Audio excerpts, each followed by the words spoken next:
I was on my way home from the gym today and was listening to the Jeremy Vine show on BBC Radio 2, and I was listening to Louise Butcher. Now, you might have heard of Louise, especially if you were watching this in 2025, but Louise had a double mastectomy and she ran the London Marathon a couple of weeks ago, topless. And she has been raising awareness for the last few years, but it literally skyrocketed her story after running the marathon, obviously with no top on, showed all her scars and everything. And she was a guest on the Jeremy Vine show today.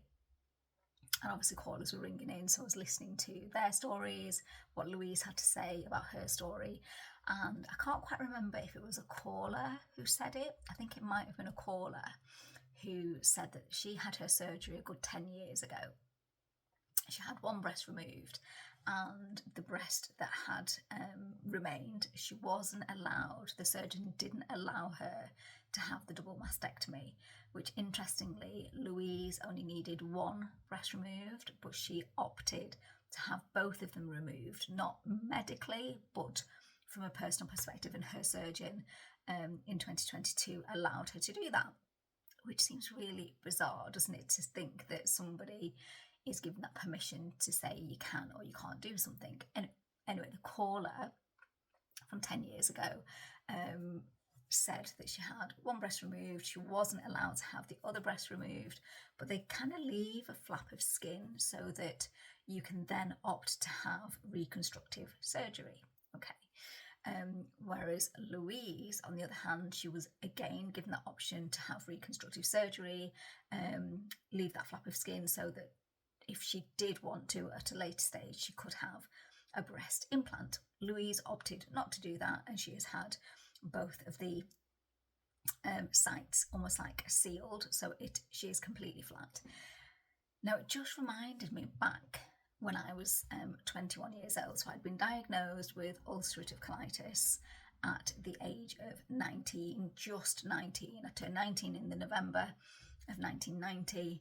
And by December, I'd been diagnosed with ulcerative colitis. And by December 2021, I was that severely poorly that after 3 weeks hospitalisation, after an admittance on the 25th of December, Christmas Day 1992, 3 weeks later, I had to opt for surgery. So it wasn't emergency, but the medical avenue, that door was closed, and I had to have the whole of my large bowel taken out, total colectomy, and an ileostomy formed. Now, obviously, age 21, being severely poorly. I remember at the time that one of my flatmates had bought me a Christmas present, and she had to return, just like a pair of joggers, she had to return it to wherever she got it from 3 times, because every time she saw me, I was literally shrinking inside to the point where I could have died. Like, I know that sounds dramatic, but I literally could have died if I didn't have the surgery. Had the surgery, I'll tell you a bit more about that on another episode, but fast forward 6 months, and the plan was to have something called an ileoanal pouch formed. So I basically would no longer have a bag. I had it on the right hand side. I would no longer have the bag, and I would be stitched up, so I would go to the toilet normally. Yeah. However, from 1993 onwards, right through to 2008, so that's like 15 years, isn't it?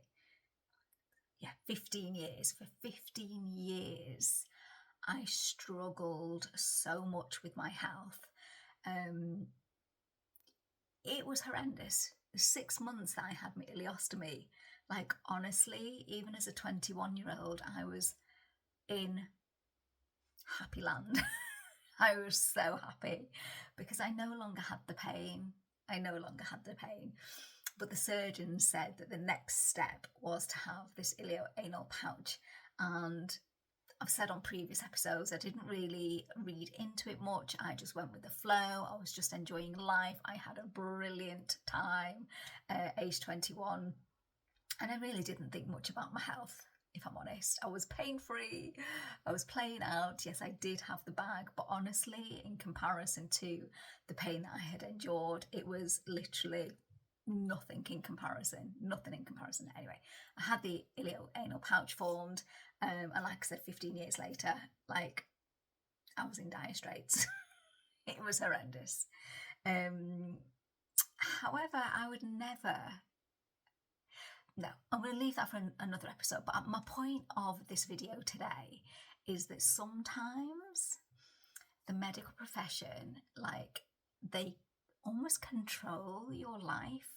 Like this lady who 10 years ago had a single mastectomy but wasn't allowed to have the double mastectomy in case she wanted to have reconstructive surgery. And I get that, you know, she might well have wanted to do that, and there might be plenty of women who do want to do that.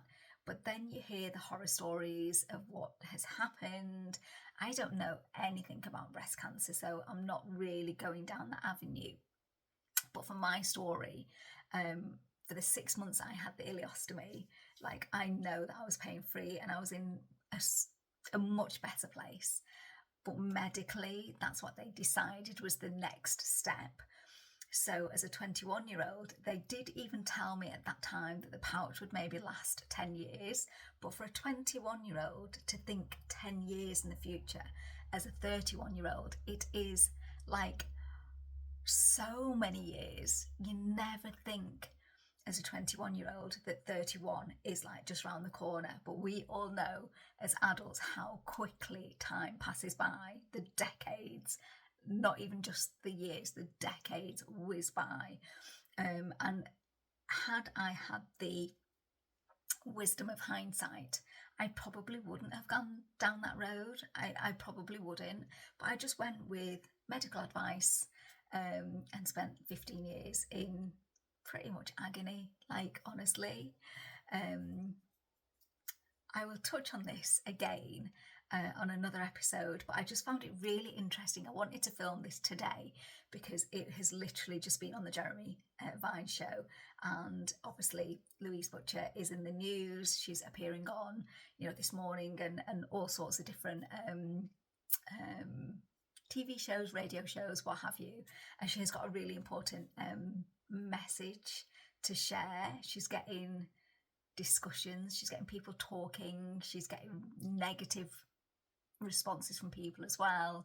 And I just found it really interesting. Like I said, it just reminded me of my story and just made me think about that surgical intervention, and having a bit of a say as the person that is affected.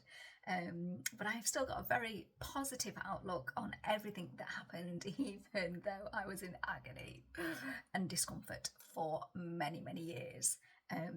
I intrinsically have a very positive outlook on life, and I always think things happen for a reason.